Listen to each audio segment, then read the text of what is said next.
Recently I've started uploading videos to my YouTube channel again after quite a long hiatus, and since then I've been trying to think of ways that I can progress things, you know, shake things up a little bit, and I've just bought something that I think is going to do just that. Now it's sat in the post office at the minute, so let's go and pick it up. I'm quite excited about this.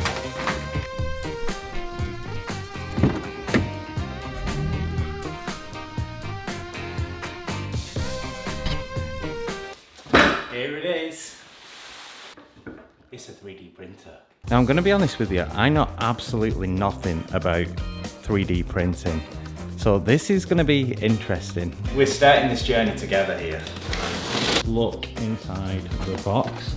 Power, manuals. I believe that's for leveling the build plate.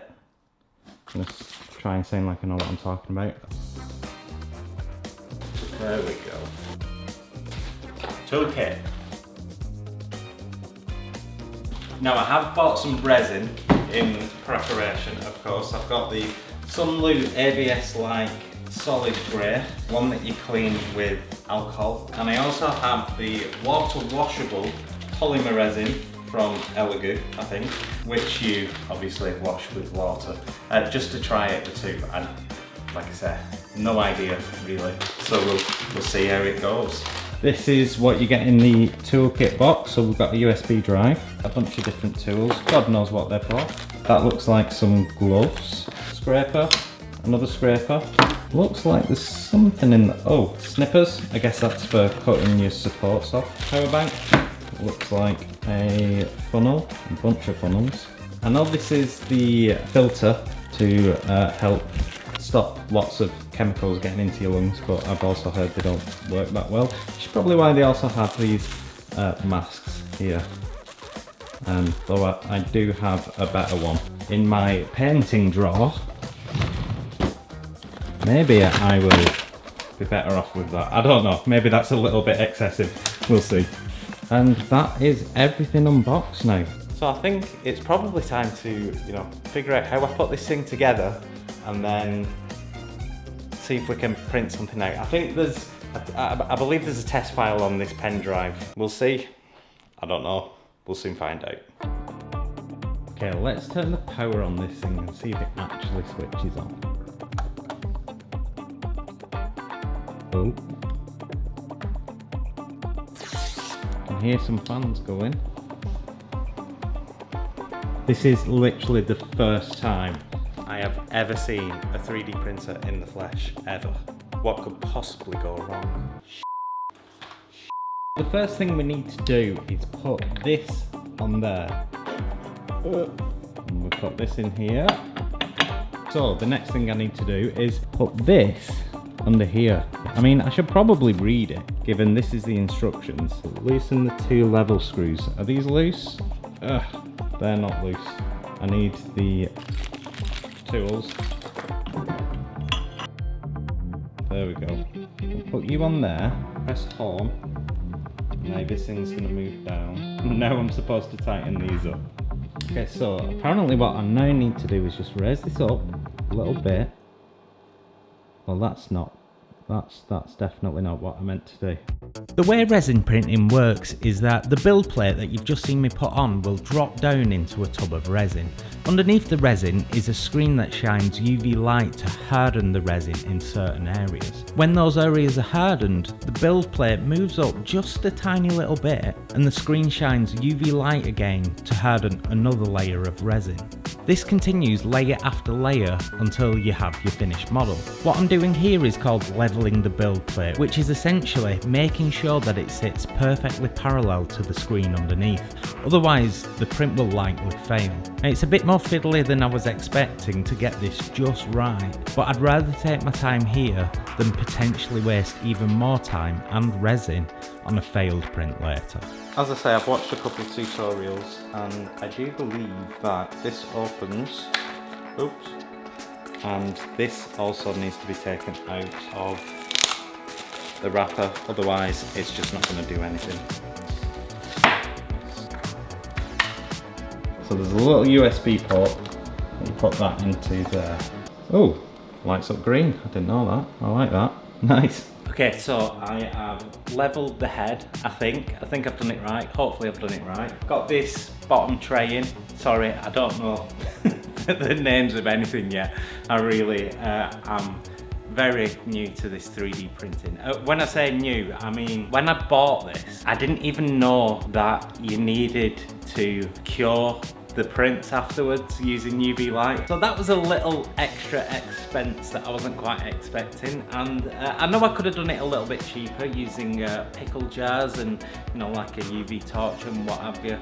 But I figured that I'm probably gonna end up buying a wash and cure station at some point anyway, so I just bit the bullet and paid the extra. So that's gonna turn up at some point today. I don't know if I wanna print anything yet until that turns up. I don't want it to finish and then to not have something to wash it in and cure it with.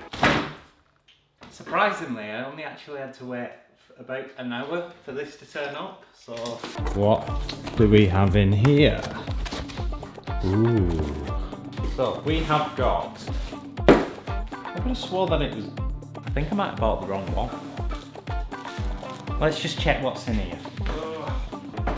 We've got one base there. I feel like there's supposed to be two bases.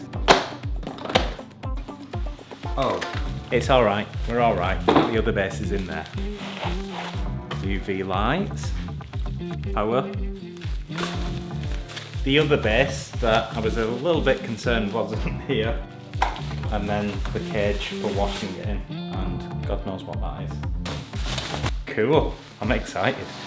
So what this means, print with this, wash it in this, and then cure it with this. Perfect. Setting up the cure station was a little bit fiddly, but pretty straightforward. I just needed to screw the UV lights into the base and it was good to go. As much as I would like to get printing as soon as I can, there is some guy coming to check the boiler and the alarms in this apartment soon. So rather than have him breathing all the fumes from the printer and the smell, I don't know how much it's going to smell, to be honest. But I don't want to risk, you know, having him having to breathe in fumes when he doesn't need to. So I am going to have to wait a little bit longer before I can print my first print. But in the meantime, I can be setting up the wash and cure station. And then I'll let the guy in, let him do his thing, and then we can finally get printing. There. That looks pretty decent. So the boiler man has done his thing. So now we can finally get on to 3D printing. Safety first. I'm going to take that mask off because you can't hear a single word I'm saying. So I'm going to use the water washable resin first. And I haven't bought the 8K, I've just got the cheaper whatever, the cheaper one, because I expect that I'm going to have some failures and some issues. So I didn't want to waste the expensive 8K stuff before I really know what I'm doing. I do think I'm probably going to run into an issue when it comes to disposing of the wastewater at the end of it. I'm not quite sure how I'm going to manage that. So if you've got any ideas on how to do that here in the UK, because leaving it in the sun just isn't an option, because that's just not something we get here in the UK. We'll bridge that gap when we come to it. Let's get this stuff in here. I already have a bit of resin on the screen, that's not good. So let's try and do this. I'll go back, we'll click on print. I'm guessing I'm clicking that. Oh, it's doing something. I did think it'd be cool to record the whole process of this so that I could create a time lapse at the end, but as you can see, it's in fact incredibly boring to watch, so why don't we just skip straight to the end. Okay, so there's like a minute left on this print. I'm looking forward to seeing what happens here. It's done!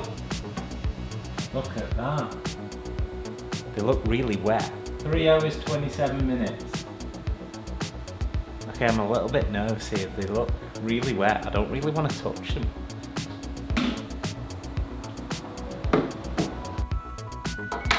So the question now is, how long do I actually wash this thing for?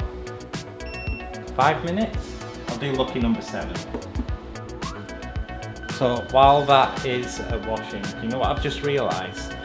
I filled this pretty much as high as I can get it, because then I can just put the plate right in at the top. However, now I have, what, 7 litres of resin water, which I still am not entirely sure how to dispose of.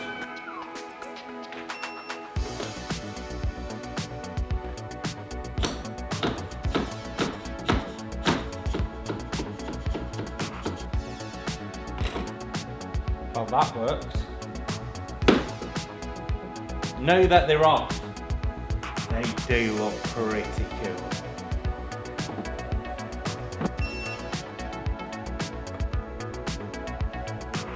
How cool does that look? Okay, I have cured this for 4 minutes. Apparently that should be enough. Let's have a look at the result. It still looks a little bit wet in areas. I think that's just the water though. I have no idea. There it is. How good does that look? Game of chess, anyone? So I don't know if you can see this, but they have gone like a little weird white colour. See that they're quite white at the bottom. I don't know if that's because I messed them up a little bit when I was trying to get them off the build plate, but that's on both. So yeah, not sure if that's normal or not. They're still quite tacky at the bottom, like they're not cured, but overall I'm pretty impressed. I'm quite excited to see what the 8K resin, see what sort of difference that has. Now, I know that you can leave resin in the tub or in the vat, but one thing I forgot to do is shake it up before I put it in. Now, I don't know how important that is, but I don't want to risk, you know, jeopardising future prints. So I am going to pour it back into the bottle so that I can give it a shake. And these gloves are really annoying. I'm just going to put good old-fashioned marigolds on. Much easier. Also, pouring it back in the bottle just gives me a little bit of experience doing that for future reference. Yeah, let's do it. I think I'm probably going to get some proper funnels. Not really like these paper things. If you're wondering why the music has just taken a bit of a turn, well, you're about to find out, because things go not quite according to plan.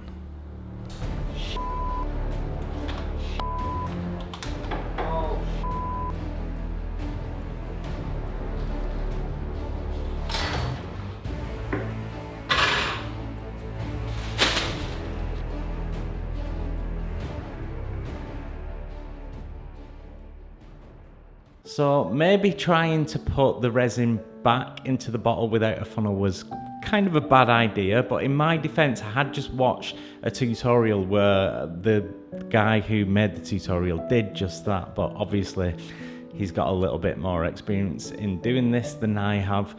So I will be going out and getting a funnel today and, you know, hopefully avoiding making that mistake again. Now, one issue that I didn't foresee while I was cleaning that up is that I now have a bag full of resin-soaked paper towels that I can't throw in the bin because it's uncured resin and you can't throw it away in the bin. So I need to figure out a way of getting rid of that. I have got an idea. I think I'm going to try and cure the paper towels in my curing station because unfortunately I live in the UK and we don't really get any sun here, and see if that works. Hopefully it'll work, fingers crossed. Otherwise I've just got a bag full of resin that's gonna have to sit in my living room stinking the place out. Now, it has been quite a few hours since I printed these rucks, and I don't know if you can see that. I don't think my camera is gonna focus on that, but essentially the writing looks a little bit dirty, if you like. It's got those white splotches that I mentioned I had down here on the base. Now, that tutorial that I just mentioned, he did actually say that